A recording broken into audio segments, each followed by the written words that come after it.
آج کا سوال۔ ایک میڈیا اسکالر کا کہنا ہے کہ حج تمتع اور حج قران لوگوں کی بنائی ہوئی قسمیں ہیں، جبکہ حج کی کوئی قسم نہیں ہے۔ قرآن و حدیث کی روشنی میں اس موقف پر آپ کی کیا ریسرچ ہے؟ کیا کیا جائے جی، غلطی ہے، مضامین کی کوئی حد نہیں ہے۔ حج حج ہے، عمرہ عمرہ ہے، اس کی کوئی قسمیں نہیں ہوتی۔ یعنی یہ جو قسمیں لوگوں نے بنا لی ہیں، یہ معلوم نہیں کیسے بنا لی ہیں۔ تو میرے نزدیک حج کی کوئی قسم نہیں ہے۔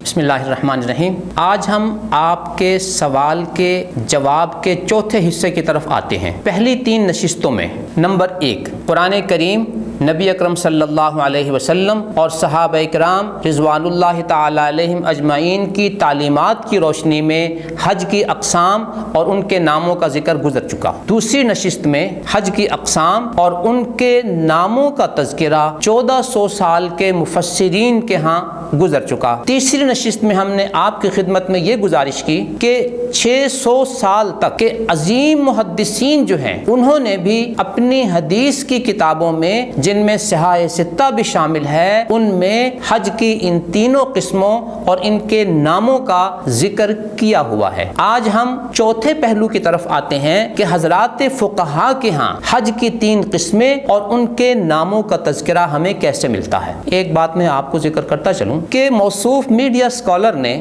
اپنی کتاب میزان کے صفحہ نمبر 391 اور 392 پر حج کی ان تینوں قسموں کا ابہام سے ذکر کیا ہے، لیکن تعجب یہ ہے کہ ایک طرف تو وہ ان تینوں قسموں کا ذکر کرتے ہیں اور پھر ساتھ ہی ساتھ ان میں تشکیک پیدا کرتے ہیں اور ابہام پیدا کرتے ہیں کہ حج کی کوئی قسمیں نہیں ہوتی، میرے نزدیک کوئی قسمیں نہیں ہیں، یہ تمتع قران لوگوں نے بنایا ہے اور یہ غلطی ہائے مضامین ہے۔ یہ جو 2 قسم کا ان کا موقف ہے، یہ بذات خود کنفیوز کر دینے والا ہے، لوگوں کو ابہام میں ڈالنے والا ہے اور شک میں مبتلا کر دینے والا ہے۔ حج کی ان تینوں قسموں کا ذکر جو نبی اکرم صلی اللہ علیہ وسلم سے چلا آ رہا ہے، ان کے احکام کیا ہے، ان میں فرق کیا ہے، نیت ہم نے کیسے کرنی ہے، قربانی کب کرنی ہے، احرام سے کب فارغ ہونا ہے، طواف 1 کرنا ہے، سعی 1 کرنی ہے یا 2 طواف اور 2 سعی کرنی ہے، اس طرح کے جتنے معاملات ہیں ان کا تعلق حج کی اقسام کے تعین کے ساتھ ہے۔ حج افراد کے اپنے مسائل، حج تمتع کے اپنے مسائل، حج قران کے اپنے مسائل۔ تو جب یہ قسمیں ہیں، ان کے مسائل علیحدہ علیحدہ ہیں، تو ظاہر ہے ان کے عنوانات بھی علیحدہ علیحدہ ہیں، اور اسی کی روشنی میں حضرات فقہا نے ان تعلیمات کو یکجا کر کے ہر قسم کی علیحدہ علیحدہ تفصیلات اور ان کے مسائل کا ذکر کیا ہے۔ ہم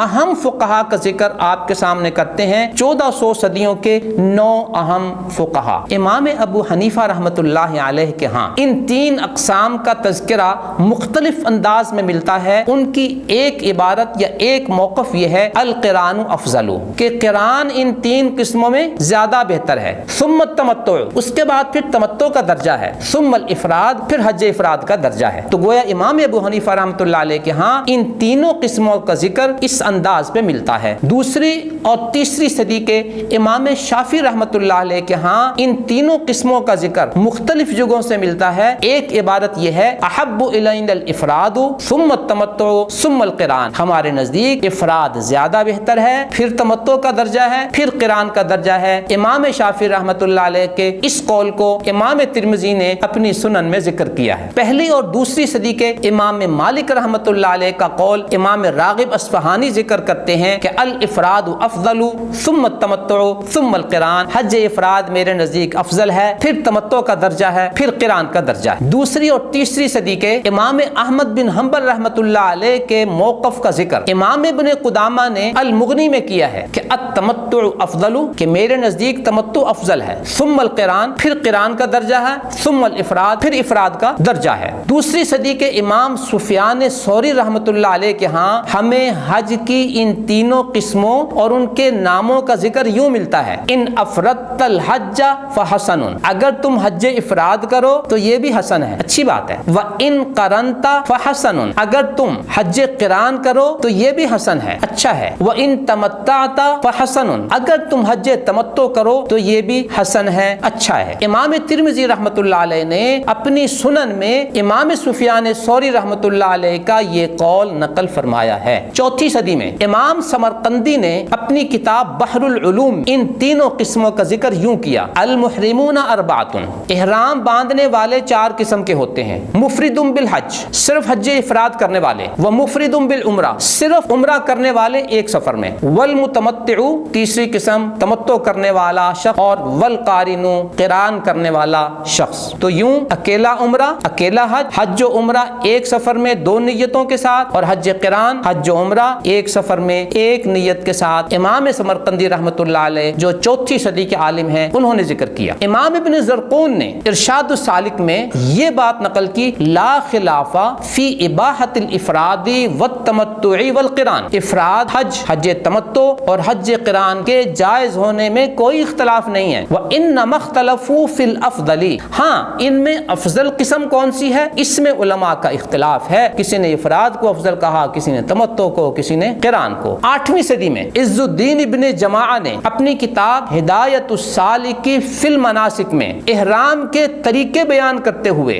باب وجوہ احرام الحج میں ذکر کیا ہے افراد کا، تمتع کا اور قران کا۔ 13ویں صدی میں امام شوکانی رحمۃ اللہ علیہ نے اپنی کتاب الدرر البہیہ میں حج کی ان 3 قسموں کا ذکر ان الفاظ میں کیا ہے: یجب تعیین نوع الحج بالنیت، حج کی جو قسم آپ کرنا چاہتے ہیں اپنی نیت میں اس کا تعین واجب ہے، من تمتع او قران او افراد، کہ آپ حج تمتع کر رہے ہیں، حج قران کر رہے ہیں یا حج افراد کر رہے ہیں، اس نیت کا تعین آپ کے لیے ضروری ہے۔ یوں محترم سامعین، حضرات ائمہ 4 اور 13ویں صدی تک کے عظیم فقہا کے حوالے سے حج کی ان 3 اقسام اور ان کے ناموں کا تذکرہ ہم نے ان کی کتابوں یا مختلف دیگر حوالہ جات سے آپ کی خدمت میں پیش کر دیا۔ اب ایک طرف حضرات فقہائے امت کا موقف ہے کہ حج کی یہ 3 قسمیں ہیں اور ان کے نام ہیں، اور دوسری طرف آج کے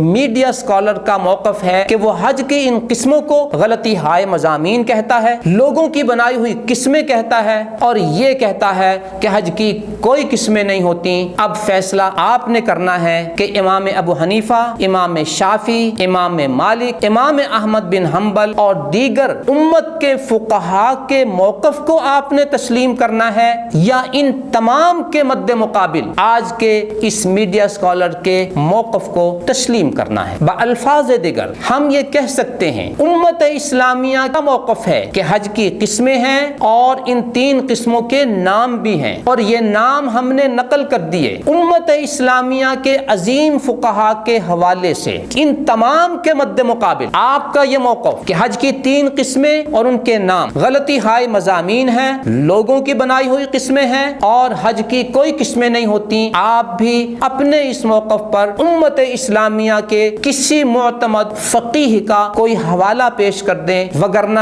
یہ بات واضح ہو جائے گی کہ امت اسلامیہ کے فقہا ایک طرف ہیں اور ان کے بالمقابل آپ دوسری طرف ہیں۔ امت اسلامیہ کے ان عظیم فقہا پر پوری کی پوری امت نے اعتماد کیا ہے، اور اس کے بالمقابل آپ کی علمی حیثیت کیا ہے کہ آپ ایک الگ اپنا موقف پیش کریں۔ اس کی وضاحت آپ کے ذمہ قرض ہے تاکہ آپ کے سننے والوں پر یہ بات واضح ہو سکے کہ آپ قرآنک ریسرچ اور قرآنی مطالعے کے نام پر جو ارشادات لوگوں کو پیش کرتے ہیں ان میں کتنا علمی وزن ہوتا ہے اور اس کا حوالہ کتنا مضبوط ہوتا ہے۔ یہ حقیقت اب کھل کر لوگوں کے سامنے آ جانی چاہیے، وگرنہ قرآنک ریسرچ اور قرآنی مطالعے کے نام پر اپنے زبانی جمع خرچ کو قرآنی تعلیمات اور اسلامی تعلیمات کا عنوان دینا تو آسان ہوتا ہے، لیکن اس موقف کو